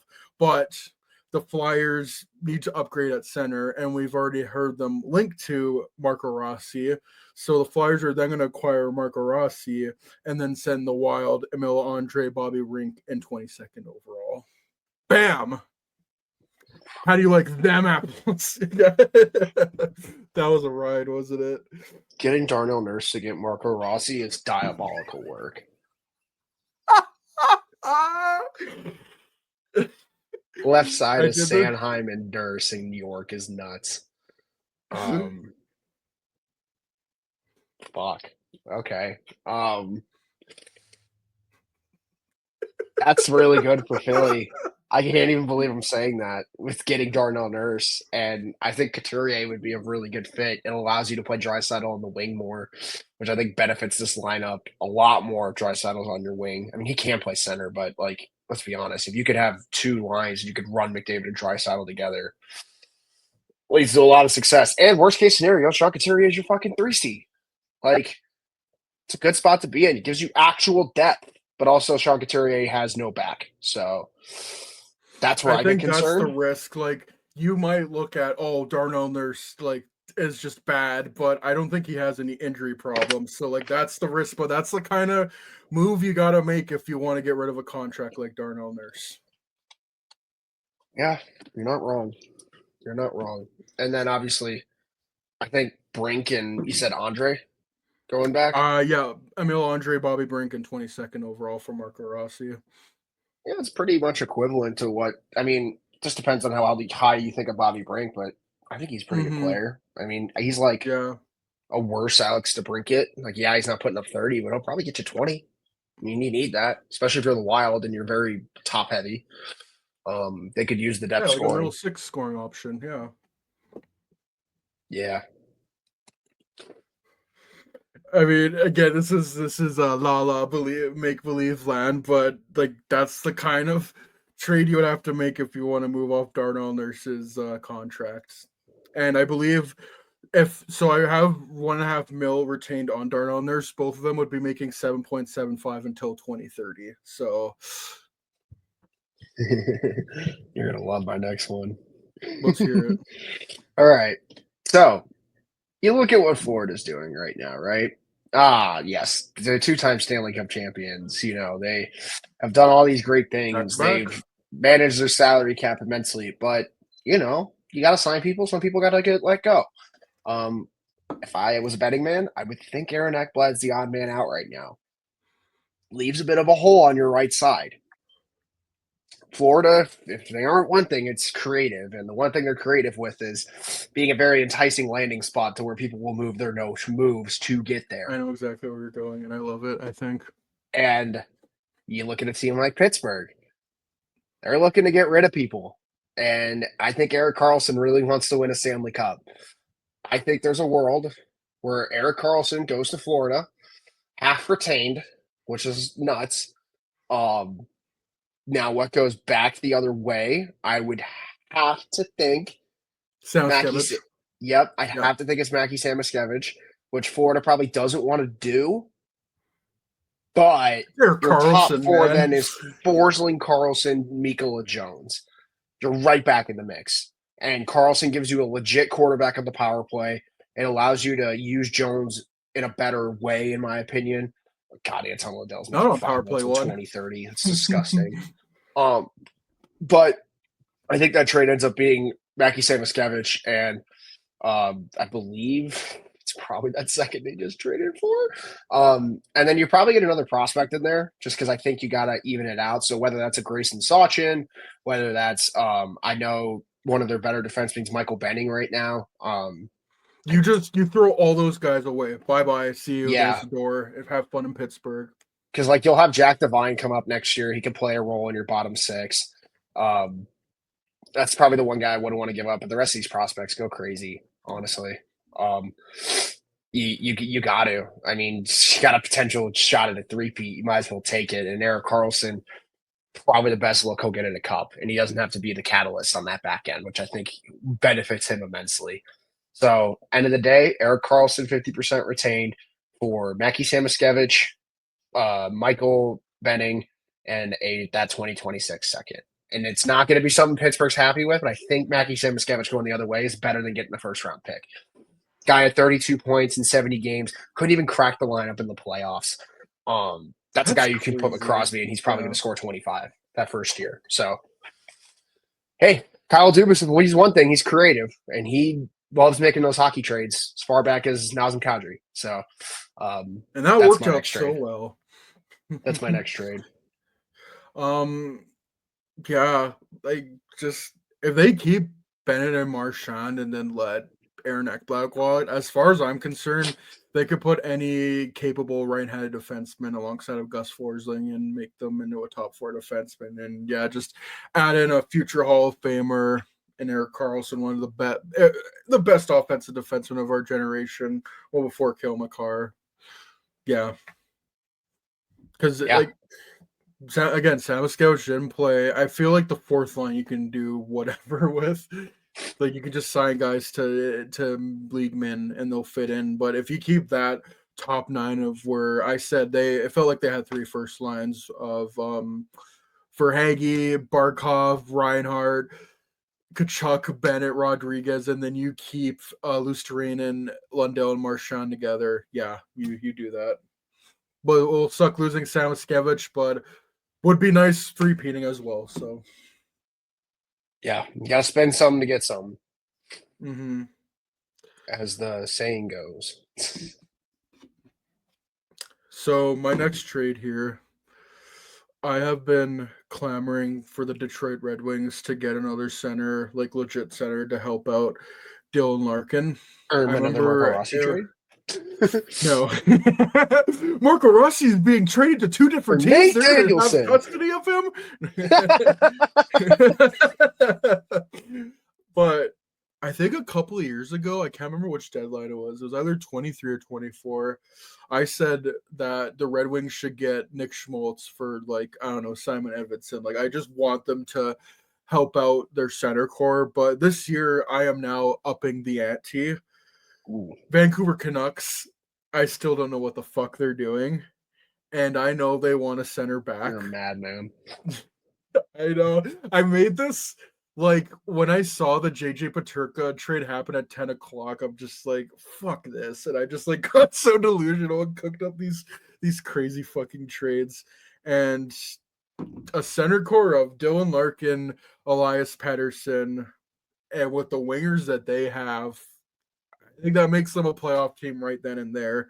Um, it's gonna suck because for me, the other way, I have Marco Casper going to the Canucks, which it's gonna hurt losing Marco Casper, but the Canucks, like, you got to give up to get something. The Canucks, I know, want a center back, and that's a potential second line center for him. It's not Elias Pettersson though. I'm also giving them William Wallinder, who I don't know how high his ceiling is, but I think that's a guy who can be on their bottom pair at least and play some NHL games. And Canucks front office love their Swedish defenseman. I also gave them Trey Augustine just as a goalie prospect. I was thinking Kosa or Augustine. I don't think you can go wrong there. And just to kind of make the money out work out, I gave them Vladimir Tarasenko. But then I think they might just go on and flip him anyways. And then I gave them 13th overall. Wow. So you got a 2C, a potential 2C. You got like a defenseman prospect. You got a goalie. You got just a forward back to help it out with Tarasenko. Then you got 13th overall, which could be anything. It could even be Elias Pettersson, but probably not though. The mystery box. Oh my gosh. But man, that'd be a good trade for Detroit. You put Pettersson and Raymond for the next 6 years. Oh, nasty. Larkin, DeBrincat, Kane, Sider, Edvinson. That's good core right there. Not to mention, like, yeah, it sucks they lost Marco Casper. You're still gonna have Nate Danielson as your third line center. No! Oh no! You're still overpaying 2 fourth line centers. Oh no! Your center core will hurt so much from this, but it would be. Someone think of their center core. It'd be a nuts move, honestly, to see Pettersson, Detroit, and then the Atlantic is just a gauntlet at that point. And they still keep ASP as well, so. Red Wings should be making this kind of move. Like, there's a lot of teams out there that can make those kind of moves, like teams we're not even thinking of, and I think the Red Wings can be that. I want Steve Yzerman to do a surprise. I don't think he's been great. He hasn't. This is the kind of trade that could get him back on fans' good terms in Detroit. Facts. You would think, at least, right? You would think. All right. So I've been jumping around thinking about where Noah Dobson's going to go, right? Because it's not just that he wants 10 mil. It's about who needs that. Who needs that type of player? And there's a lot of teams that do, but there's not a lot of teams that can afford him. And I don't think Utah's that match. I really don't. I mean, if they trade fourth for him, that'd be nuts. But yeah, I'm gonna pick Higgins. I think I'm gonna go a little bit off the deep end with this one. We're going Noah Dobson to the San Jose Sharks. And whoa, yeah, so I don't know how this, because you got to think, if you're the Islanders, you want to get younger. You want to get way younger. So what better way to get younger than pick a prospect or two from one of the best prospect pools in the league? Yo, Dick and your Dobson pairing, let's go. Yep. Yep. And I look at what San Jose could offer. I think it starts with a first this year and a first next year. That being Dallas and Edmonton's. That way they get 2 firsts right off the shoot. I think this is where Sharks fans probably aren't going to love it, but we say it all the time. You got to spend something to get something. I have to think like someone like a Cam Lund or Quentin Musty's going the other way. If you can, like, let's put it this way: if you can get 2 firsts in Quentin Musty and maybe like a Luca Cagani or Cagnoni or something, and then if you can't get a Cagnoni, maybe try to trade for like I think Henry Thrun's going to get added in here as a spare defenseman just to have someone in New York's defense core. But Sharks can pay him 10 mil times 8, and that's your number 1 defenseman for Macklin Celebrini. And there's your power play quarterback, Anton Frundell, and Will Smith, and all these guys. And at the end of the day, there's only so many slots in the lineup. We talk about this with the Hawks all the time. Like, you're going to have to trade some of these prospects to get better. Not saying the Sharks are looking to make the playoffs next year, but their back end is terrible. Better. Every team wants to get better except for Pittsburgh. Their back end's terrible. Mario Ferraro, Timothy Liljegren, Vincent Desharnais, Henry Thrun, Shakira Mukamadulin, and John Ruda and Jack Thompson. It's not the best. Jan Ruda. It's not the best. Noah Dobson Yeah, instantly is your number one defenseman with Mario Ferraro after that trade. And you're slowly building that core together. And he's young enough to where he can move with this core. He's 25. And you'd have him locked yeah, till he's 32, 33. Those are the perfect years to best lock him years. up. And let's be honest, besides Celebrini, like Will Smith's not making 12 mil on his next deal. Like, you're going to be able to afford this. And Neither at the end of the San day, Antonio. the Islanders don't want to pay him, and rightfully so. San Jose, you got like 40 million cap. You just bought out Vlasic. We know you're looking to spend somewhere. Maybe it's Ehlers. But yeah. So at the end of the day, it's Dobson. I'm gonna go Quentin Musty because I think they got to give up something for him, like something very valuable. So it's gonna I be think you do Dobson that. for Yeah. Quentin Musty, Luca Cagnoni, Henry Thrun, 2025 first from Dallas, 2026 first from Edmonton. Mm-hmm. And then Noah Dobson goes the other way. Maybe there's a minor league player just to get the contracts to work out, whatever, or the Yeah. contract slots to work out, and he signs an 8 times 10.5 extension in San Jose. Mm-hmm. I think it benefits both sides. Islanders get more ammo for their retool, can get a lot Yeah. younger with that trade.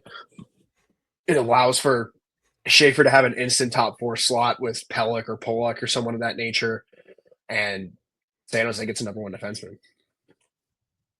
Mm-hmm. This is somehow my most normal trade, I think. So again, there are just so many teams that I can just see making moves. I would put the Devils in there as well. I I have was them just picking thinking the up Devils. Our the minds. Devils. I have them acquiring Jordan Kyrou from the St. Louis Blues because to me, New Jersey is the rare team where their center core is set. They need winger help, and they have decent winger help. Like you got Jesper Bratt, you have Timo Meyer. But in this trade, again, gotta give up something to get something. Blues will get Dawson Mercer coming back the other way and Seamus Casey. Oh man, that's such a good trade for New Jersey. And the Blues get the exact kind of players they want. They get this year's Broberg and Holloway, potentially. Yeah. There's one thing St. Louis loves doing is making a guy who you can't expect to be good. I mean, look at Cam Fowler.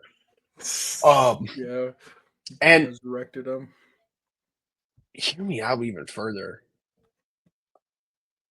Is Dougie Hamilton on the block? With the way this I team's don't know. shaking I'm out on the just right side? could be. Like, look at the right side right now. It's Hamilton, Pesci, Kovacevic, and Nemec. Oh, it's crowded. It's crowded. Like there's gotta be a movement. That's why I put Casey. I'm like, I don't think they want to take on an like I don't think they can get a Nemec. I think that's too much, but I also don't think they want to take on another old defenseman because they have a lot of that on their blue line right now. Like I think they wanted a younger defenseman like Seamus Casey. I love the trade, though. I think Kyrie there would be fantastic. Put him with Hughes. Ugh, so Or gross. Heischer. Yeah, can't go wrong there. Heischer, Bratt, and Kyrie. Yuck. Yuck. Against But my most normal trade, and that's all I really had. But I feel like I I made it quality over quantity. definitely, yeah. And it's funny. I was looking for a Rossi trade, and I ended up settling on Montreal. But I think Carolina would be a team that makes a lot of sense for him too. I just don't know what that trade package looks like because I don't think they have what Minnesota's looking for. But my last trade, I have one more trade, and I just cooked this one up while we were talking Dang, because let's go. I saw the rumor, and yeah, I agree. Mitch Marner probably is going to go to Vegas if I had to guess. But Alex If I Pietrangelo doesn't was a sound betting like he's man. playing next year. Sounds like that's going to be a tough situation. Gaping hole in the top four now.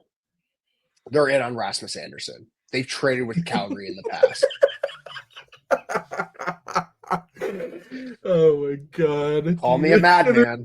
Good too. Call Like, me a madman. We're going Rasmus Anderson to the Vegas Golden Knights. This trade's going to be for a 2027 first round pick, unprotected, which I think benefits Calgary immensely because who knows what Vegas looks like in 2027. they're not a young team. Like Nope. You I can think that, teams fall off cliffs, man. Like Vegas, they haven't like been back to a like yeah, they won in 2023, but they only won one playoff round. Like it's a what have you done for me lately league. So and this is where it gets a little interesting because you got to give something up here. It's probably Nick Hague, right? You have to think it's yeah, Nick yeah. Hague. Mm-hmm. That might be enough, honestly, because if it's no extension, I'm going to go off of Rasmus Anderson and Vegas are psychopaths, and they're going to get an extension done, and they're going to have Hannafin and Oh, Anderson for they'll the have it next worked out 7 years.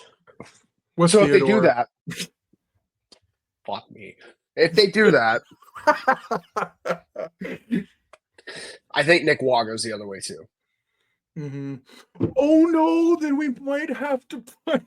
Our centers will only be Eichel So yeah, it's just because this is what Vegas does. They just get better. They always we get might the have guy to that put no one Brad Howden expects. as our fourth line center. Oh no! Oh no! But Anderson to Vegas, 2027 first. Nick Hague, Nick Waugh. Calgary gets another first. They get roster players to make them a little better, proven playoff players. Nick Hague is perfect for their top four. They have the money to extend him. Nick Waugh is a perfect 3C or second C. He could be a 2C on that team, honestly. Could take some pressure off Zary and Coronado.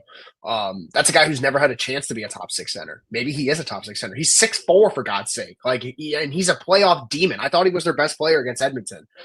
Yeah, I'd agree with that. So that's my last trade. It probably won't happen, but Vegas loves trading with Calgary, man. And Calgary wants roster players, I'd have to imagine. I don't think they're looking. Specifically, they like trading for top four defensemen from Calgary. Exactly.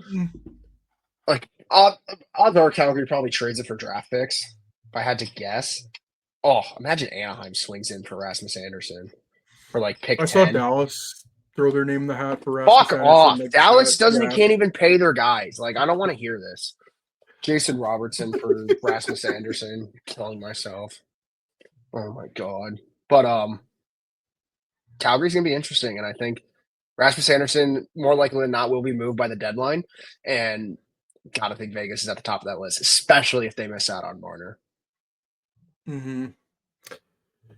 Again, I just expect Vegas to be in on everything. Like I thought about a Kyrou trade from them as well, and it was basically the same thing. I'll just give them Nick Waugh and Nick Hague to St. Louis. So there was definitely like the same kind of thinking there.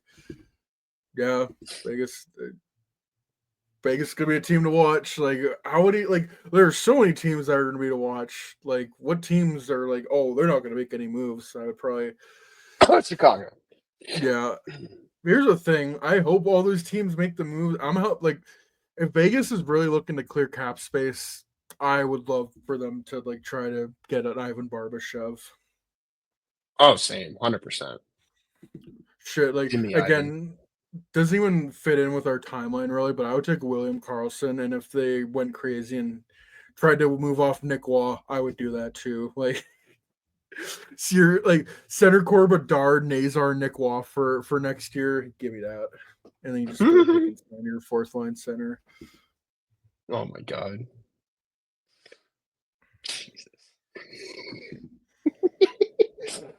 Oh It's silly no, he's our season. fourth line center. Oh my It's god. silly season. Gotta love it. You know what? I don't think we brought up at all Jonathan Taves going back to Winnipeg. Yeah, back to the hometown team. Mm-hmm. Contract's insane if he plays a full season, but I'm pretty sure if everything goes to plan, like I think if he only plays the regular season, he makes half of what he did his last contract. Like I think he makes 5.25 if he plays over 60 games. It's something crazy like that, and that's even more if they go on to win the cup. But at that point, if Winnipeg wins the cup, you don't give a fuck how much you pay him. facts. Doesn't matter at that point. It really doesn't. Like Stanley Cup makes every contract look great. Crazy how that Yeah, works. Look at Bobrovsky. It was one of the worst deals in the league until they won 2 cups. sure they might extend him at this rate. They should. He's good enough. Mm-hmm. I really need to look at this. Okay, so I have it here. Jonathan Taves 1 year deal, base salary of $2 million, up to $5 million in bonuses. 20 games played, 550K. 30 games played, another 550K. 40 games played, another 550K. 50 games played, another 550K. 60 games played, another 550K. Make the playoffs plus 50 games played, another 500K. Playoffs. Win round one, play 50% of round one games, 250K. Win round two, play 50% of round two games, another 250K. Win Western Conference Final, play 50% of Western Conference Final games, another 250K. Win the Cup, play 50% of Stanley Cup Final games, $1 million. So he can get up to $5 million. So he can make that contract almost. He can make that $7 million. Shit. Good. Nice Guy has piece of work played for Pat Person. I think that's his agent. demon time from Pat Brisson.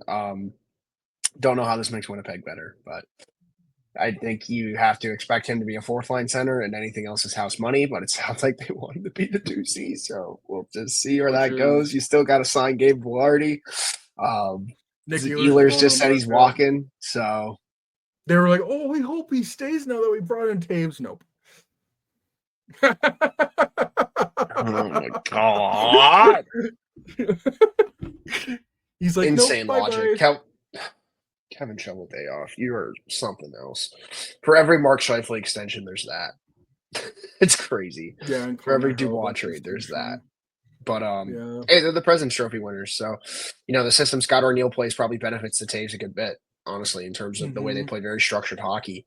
And he's going to play with better wingers than fucking Taylor Radish, so maybe his offensive production will be better this time.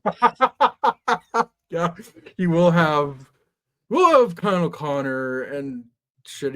Like even if he doesn't play in the top, Winnipeg. I need Put to him look with at Winnipeg. Iafallo. Yes, that's good. That's good. Winnipeg Jets Lions. Daily face-off. Yeah. So like they could go like Nino Niederreiter, Jonathan Taves, and Alex Iafallo maybe. Nemestikov, Right now, their second line is Cole Perfetti, Jonathan Taves, and Brad Lambert.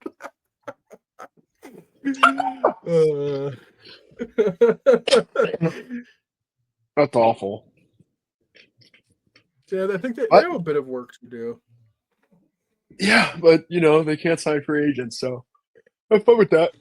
Yeah, that's why they did that. Like, I mean, it's a good story. Anywho, it is hometown boy going to the Jets, trying to revive his career. I'm still skeptical on how many games he plays, but shit, like if he even plays half the season, I mean that's awesome for him, I think. And like if he gets more playoff time as well, even if he gets in for a game or two and Winnipeg doesn't make it that far.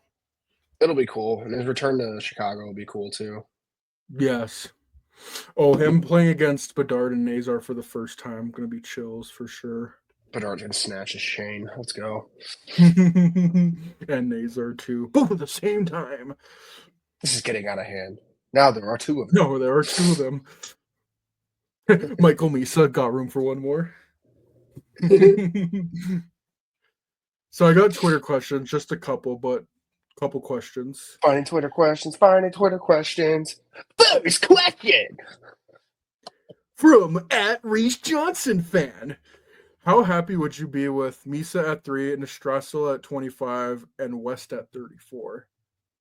Now, I haven't heard of Mason West up until recently, but I think he's the same thing like AG Spalletti, where he's just like a freak of an athlete and like he could go on and be a quarterback. Like he's got offers for that. He's 6'6", 218 pounds. That would be very interesting. I don't know if you know anything on him. No, I haven't looked at Mason West. I know who I'm watching tonight. Yeah. Cool. I'd love that draft. You get Michael Misa, ride shotgun with Bedard, get 2 6'5" plus forwards to add to the forward core to give this small forward core some size. Oh, I'd love that. Mm-hmm. Like I think I've told you for weeks, like Nestrazzle 25 or 34, depending on where you can have to take him, but get it done.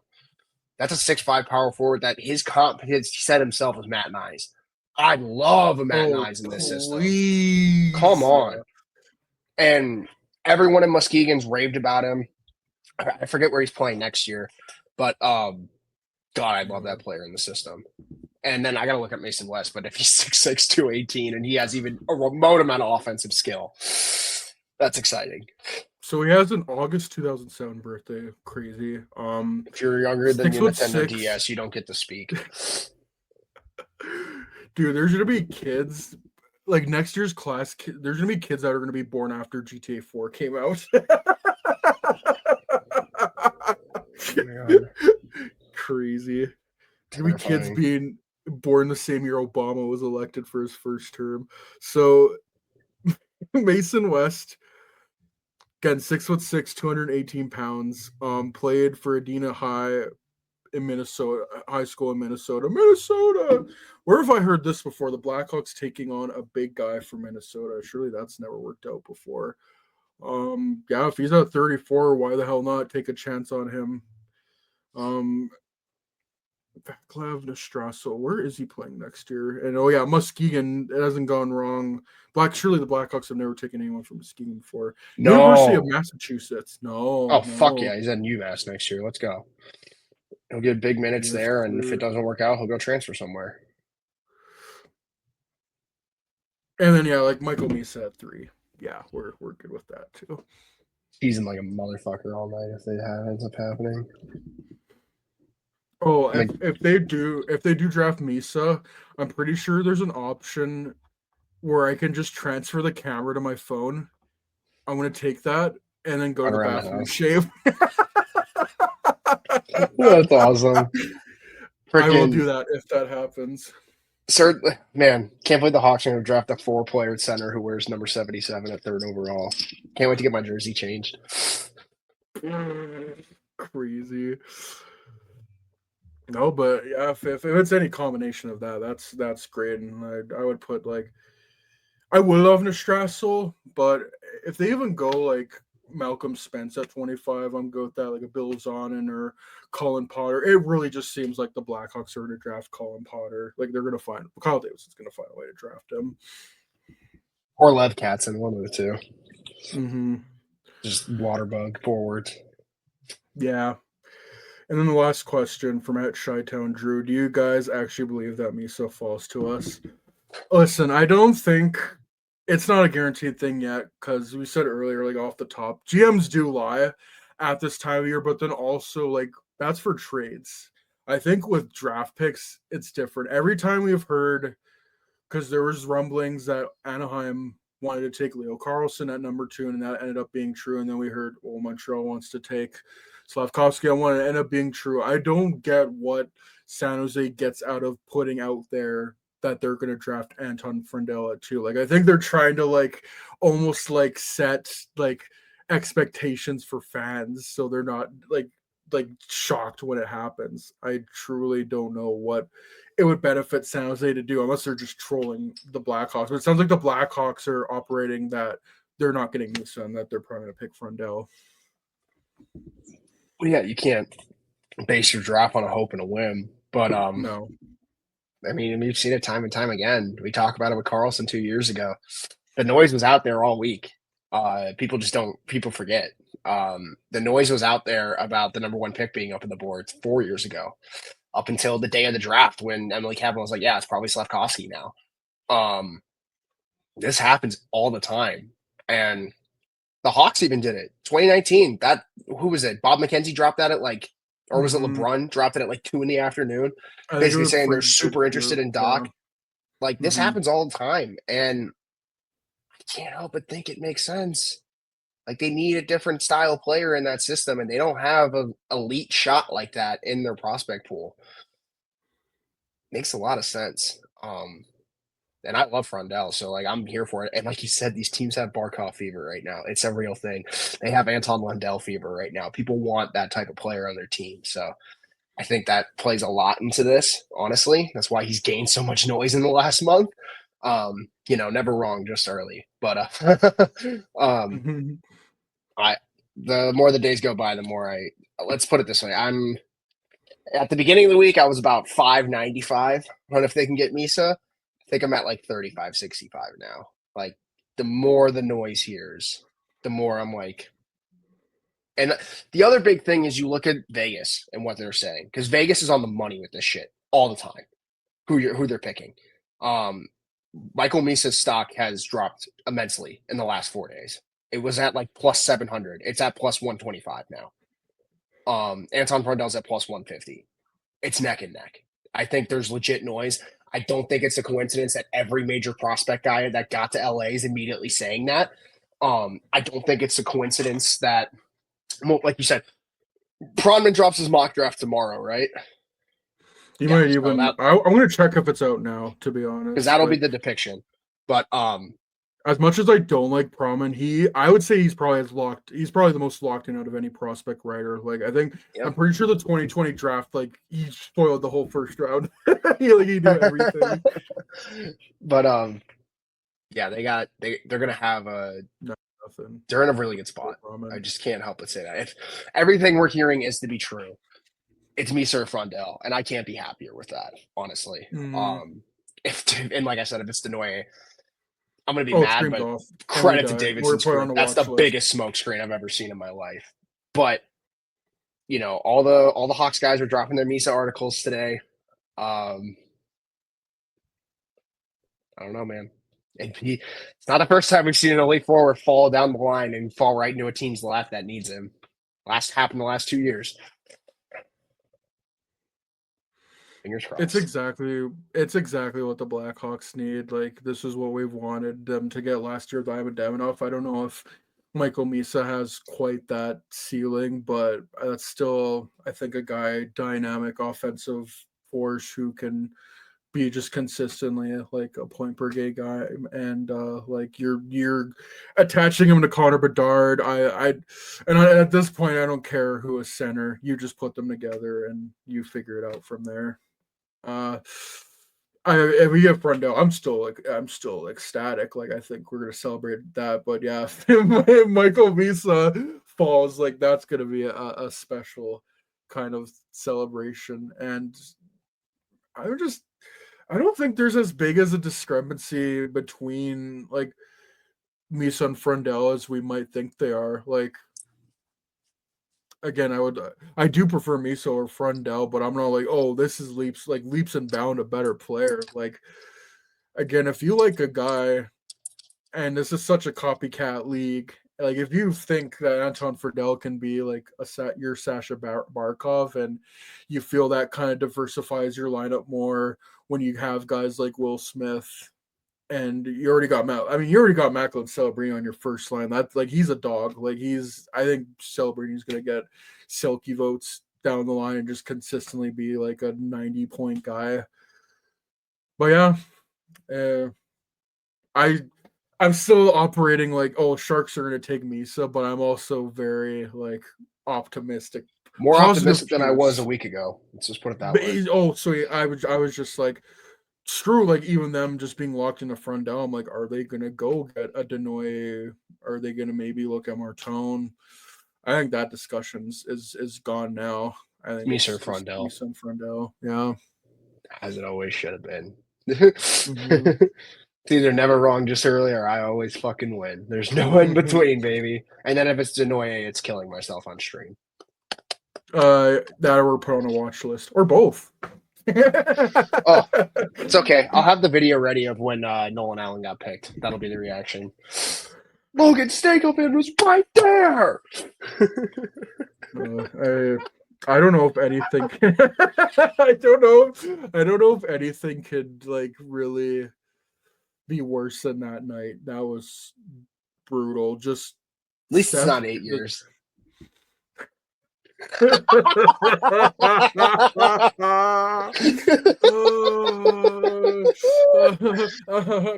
2021 sucked, dude. Oh my god. To me, that was the Nolan Allen pick was almost the worst part because it was like we saw the Seth Jones trade happening, but it's like, dude, if you get Jones for Stankoven, fuck Jones and Stankoven. If they got Stankoven, I'd be like, you know what, I'm leaving here with something. It was just such an anticlimactic finish. We spent this whole day being like, just in misery, and then just a guy I have never heard of, Nolan Allen. They dropped him 32nd overall, and that's it. And 5 years later, he's a third pairing defenseman, just like he projected to be. Awesome. That's crazy. Who would Literally, have ever saw that? Just like the Sopranos, just cut. Boop. That's it. Oh man.